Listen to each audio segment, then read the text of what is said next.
Hi, we are going to create a Sudoku solving app based on HTML, CSS and JavaScript, and we will implement the backtrack algorithm to solve the Sudoku puzzle. So it is a graphical user interface where the user can input the Sudoku puzzle, and when we press the solve button, the app or the backtrack algorithm will solve the Sudoku puzzle and display in the web page. So for this app we need to create three files. One is the index.html file, another is the app.js file, and the style.css file. So index.html file will hold our main page. It will be the base of the project, and the app.js will contain the backtrack algorithm written in JavaScript, and the style.css will be responsible for styling the web page. So let's start with the index.html. So the index.html, we will write the simple HTML format, and we will link the two files, which is the app.js and style.css, with the index.html.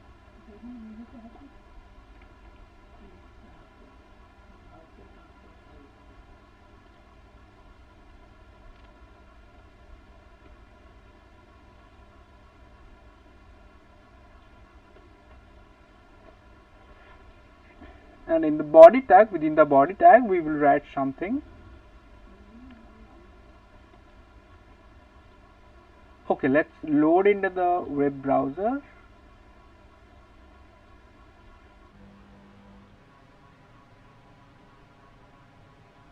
Yes, you can see that we have the Sudoku written on the page, and let's add a title.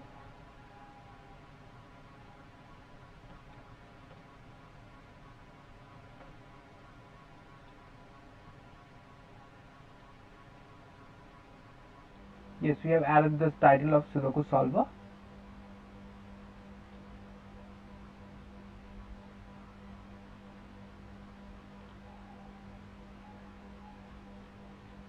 Let's save it and run it into the browser.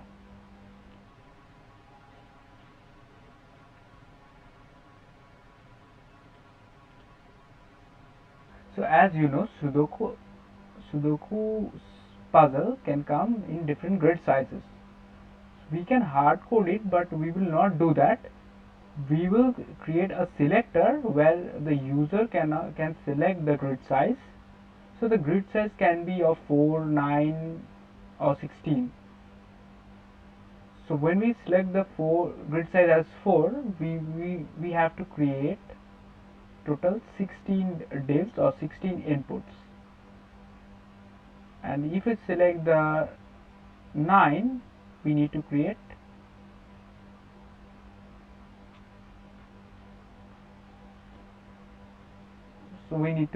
a total of 81 inputs.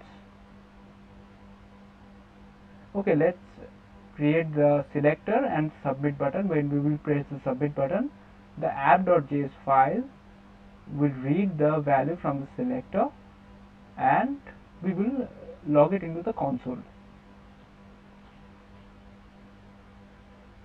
Okay, let's open the app.js, and under this body tag we will add a div tag. We will give it a class name as cls1 for styling, and under this div tag we will add select tag.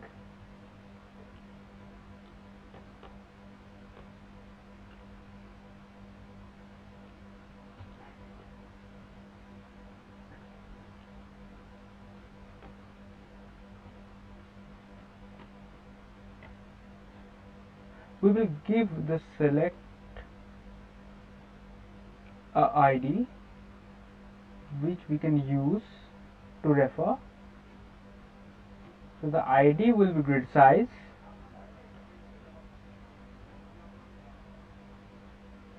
and we need to put the options. So here we will put only 3 options: 4, 16, 4, 9 and 16, and we will create another button,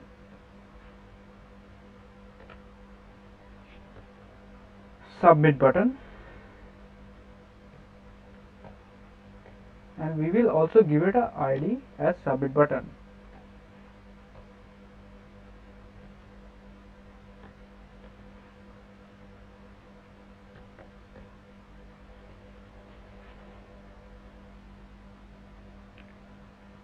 So in app.js, what we will do, we will try to refer to this button, and when the button is clicked, we will execute some functions which will read the value of this selector.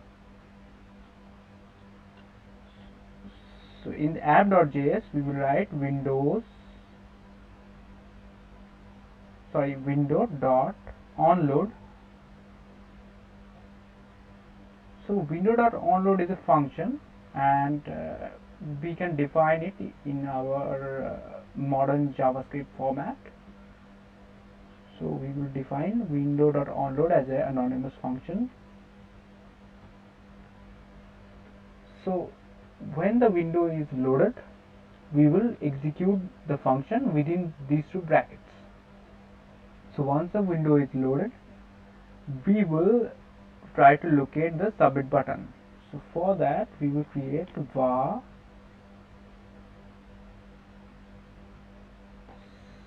submit button,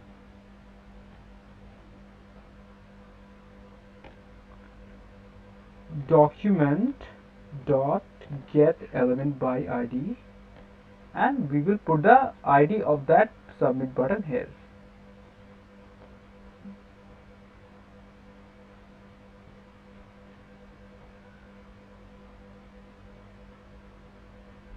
And when the button is clicked, submit button dot on click. So here we will also mention an anonymous function. So when the submit button is clicked, it will execute the function.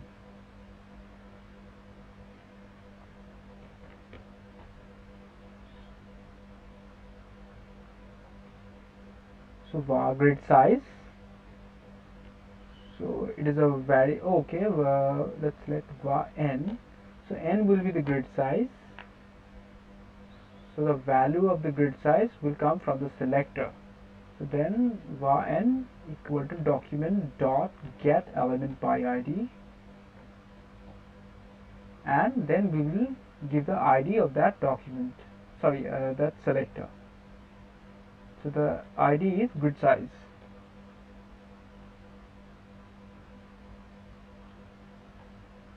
And we will console log it.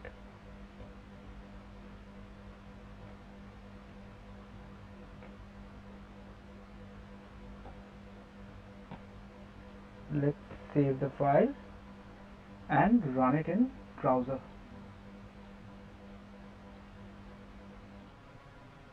Yes, you can see that the selector is available now.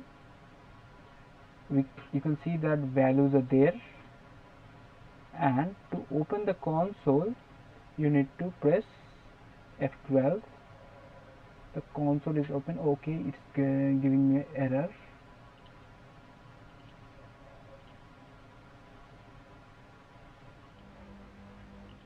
So it is giving me an error in line number 3.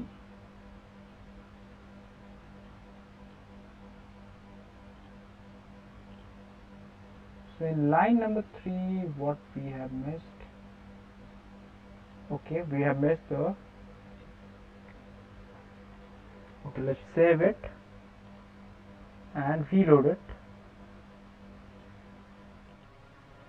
So okay, now the error is gone. Okay, now you can see. So whenever we are pressing the submit button, we can see the HTML. So we can see the HTML tags, but we don't want that. We want the values.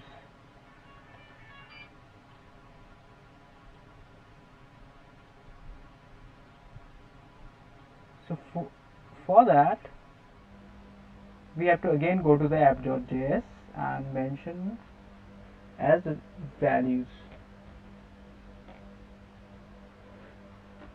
Save it, reload into the browser, and you can see we can log the values from selected from the selector. But there is a problem. We don't want to log that. We need to use it for further processing. So that var_n is stored, or it is written under the on-click block. So it is available only under this block, but we don't need that. We don't want that. We want to be available. We want n to be available for other functions as well. So we need to define n as a global variable. For that we need to just declare n on top of everything. So var n equal to 0. So we are initializing n with 0. Save it,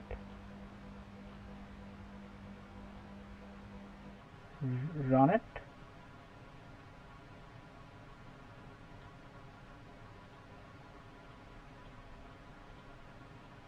and it is working fine. And you can also see the value of n here.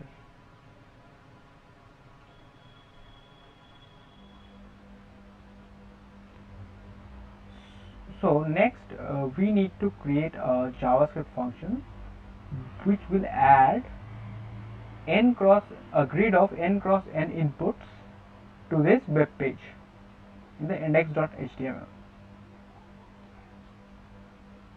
So we will comment it out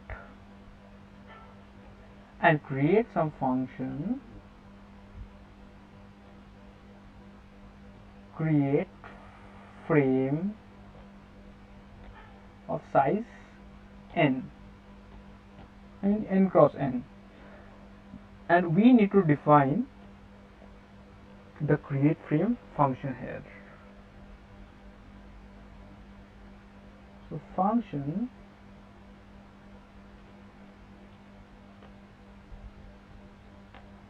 create frame will take the argument n and do something. So they will add n cross n number of input fields to the index.html. That means if n is 4, we will add total of 16 inputs to the index.html. So now under this for loop we will create the elements. We will create a temporary variable,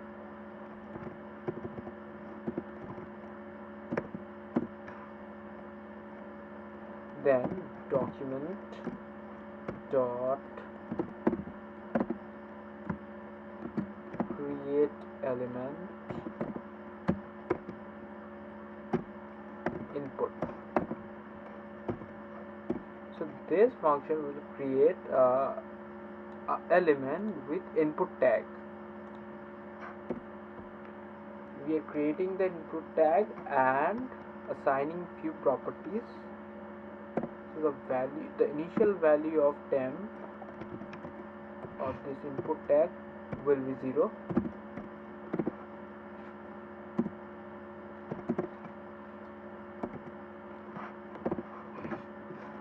Temp dot size will be maximum of 2 digit. Temp dot mean will be 0, so that no one can input the negative numbers. Temp dot max will be n, as no one can input number more than 1, I mean more than n. Now we will put this temp into row J.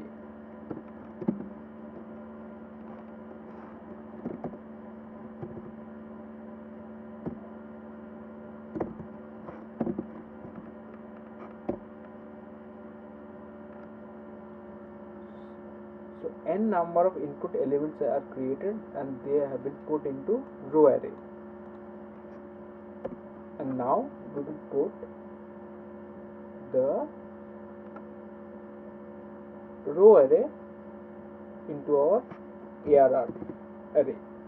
So ARR equal to row, and we will flush out the row.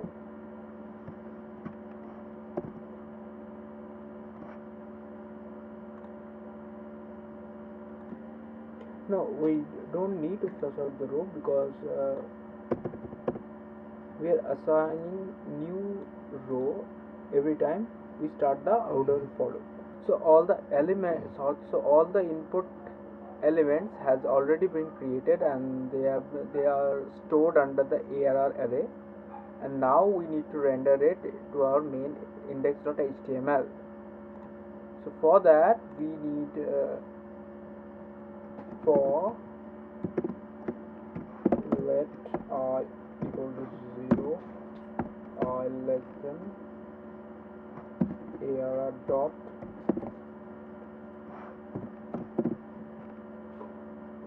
length I plus plus.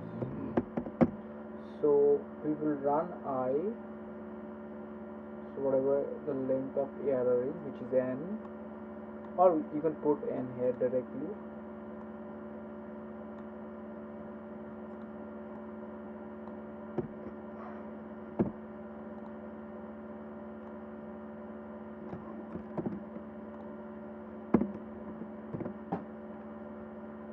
And we will, inside that for loop, we will create another nested for loop.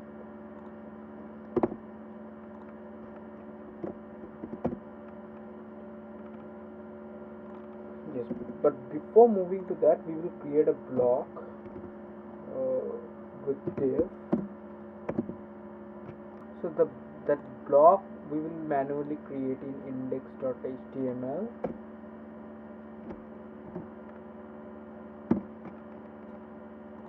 With the ID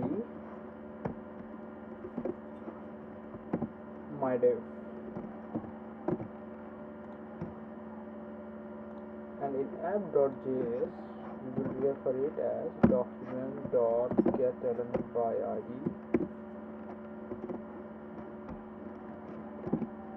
myDev. So under myDev we will render all these input elements.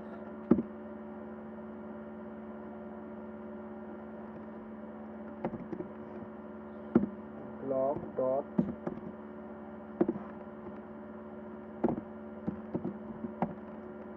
append child ARR IJ.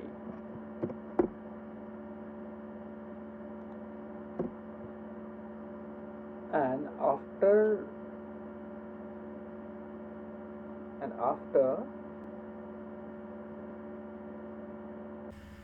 so now under this for loop we will create the elements. create a temporary variable.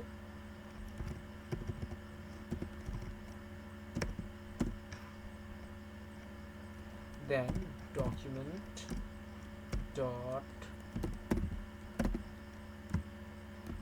create element input. So this function will create a element with input tag. We are creating the input tag and assigning few properties. So the initial value of temp of this input tag will be 0.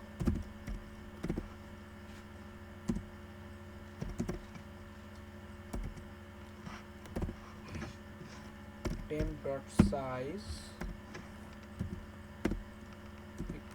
will be maximum of 2 digit.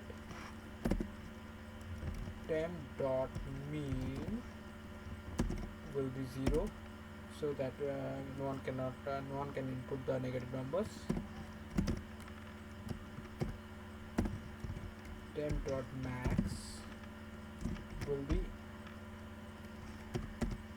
n, as no one can input number more than 1, I mean more than n. Now we will put this temp into row J.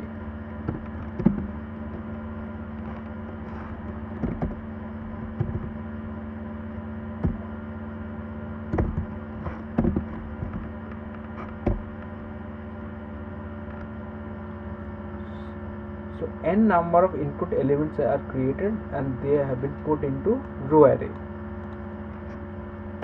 And now we will put the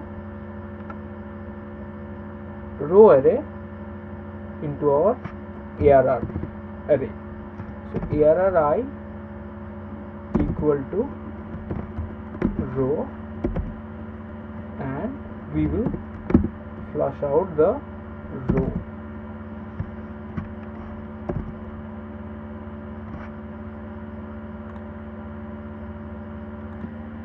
No, we don't need to flush out the row because we are assigning new row every time we start the outer for loop. So all the elements, so all the input elements has already been created and they are stored under the ARR array, and now we need to render it to our main index.html. So for that we need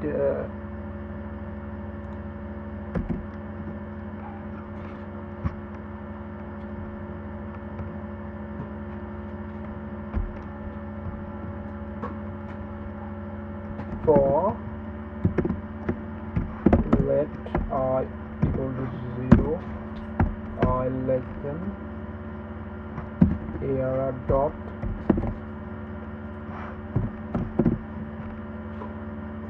length I plus plus. So we will run I, so whatever the length of ARR is, which is n, or you can put n here directly.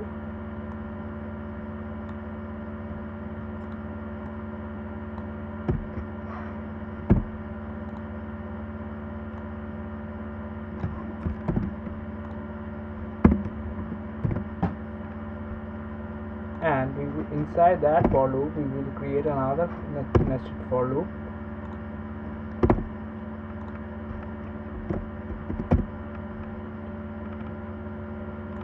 Yes, but before moving to that, we will create a block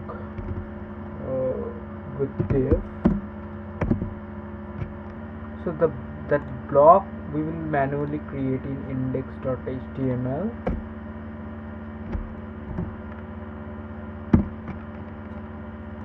with the ID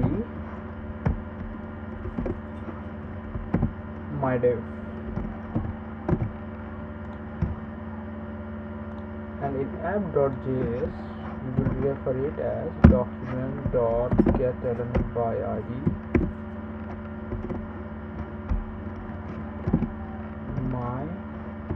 div. So under my div we will render all these input elements.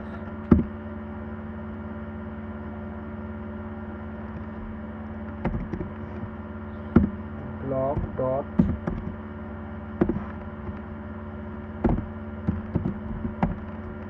append child arr ij,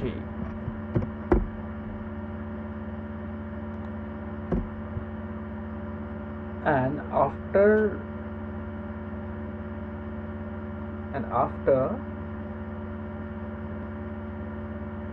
every n input we want to add a new line, because otherwise the whole inputs, the total n square number of inputs will be aligned in a single line.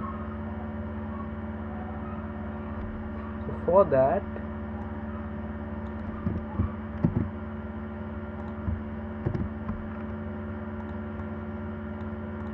we will append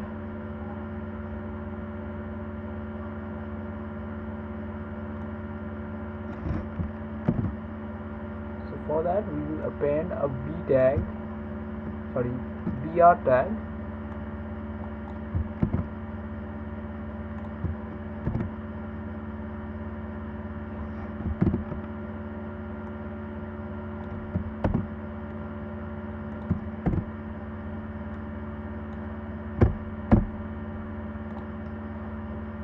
and let's save it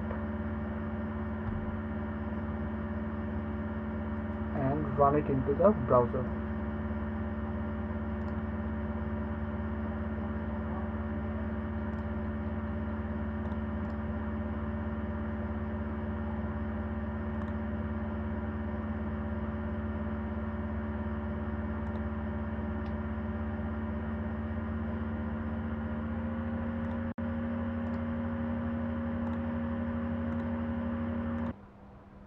So in the browser you can see we have 4 here. Let's submit it. So you can see 1 2 3 4 5 6 7 8 9 10 11 12 13 14 16, total 16 input elements are there, but they are created just in line. Okay, let's see what went wrong. F2. So we can see there is no error here.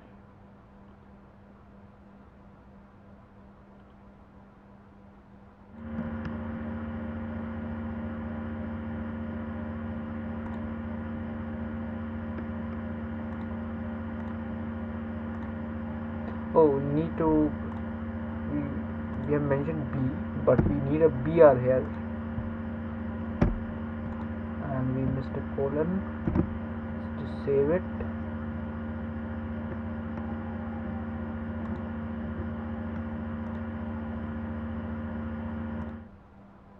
And reload it. Yes, after reloading we can see that grid format is getting, and we need another solve button down below.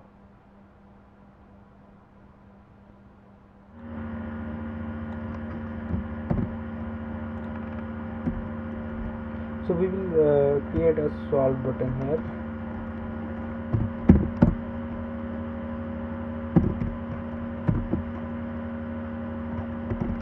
Var solve button. So solve button is a global variable here.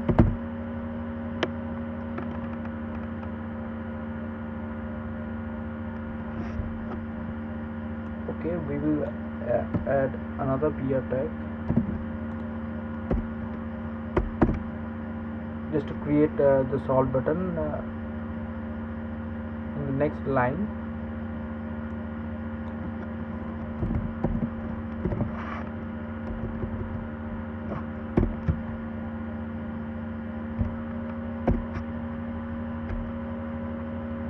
And we need to, okay, let's run it.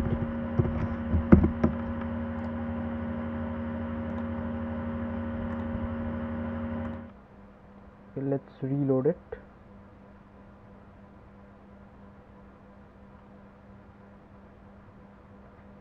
Okay, we have got a error here. I think we have missed the colon.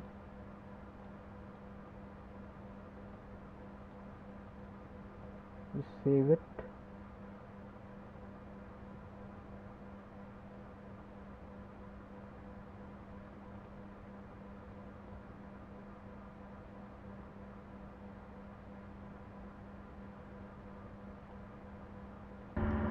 So we need to define the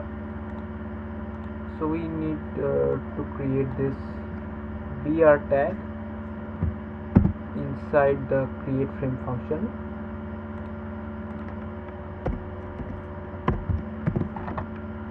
So after adding all these inputs, so we are adding a new line, and then we are creating.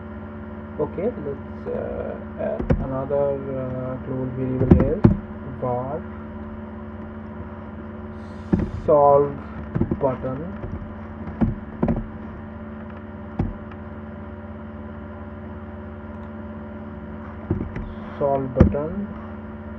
will be document dot create element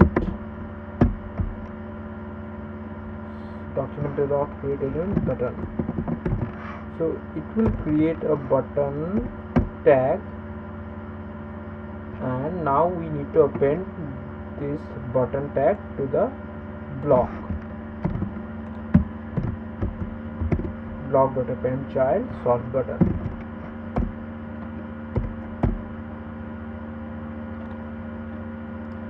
Just save it.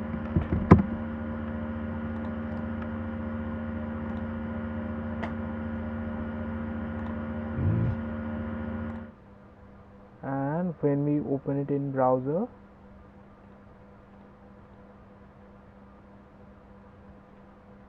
yes, you can see that the button is created, but there is no text in it.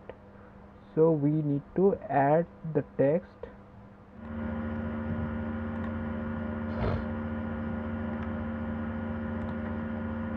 So before adding this button to the block element, we need to give solve button dot inner HTML equal to solve.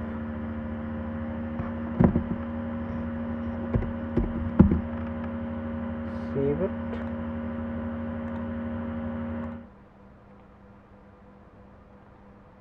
Rerun it, and now you can see that the solve button is there, and we can give the inputs such as 8,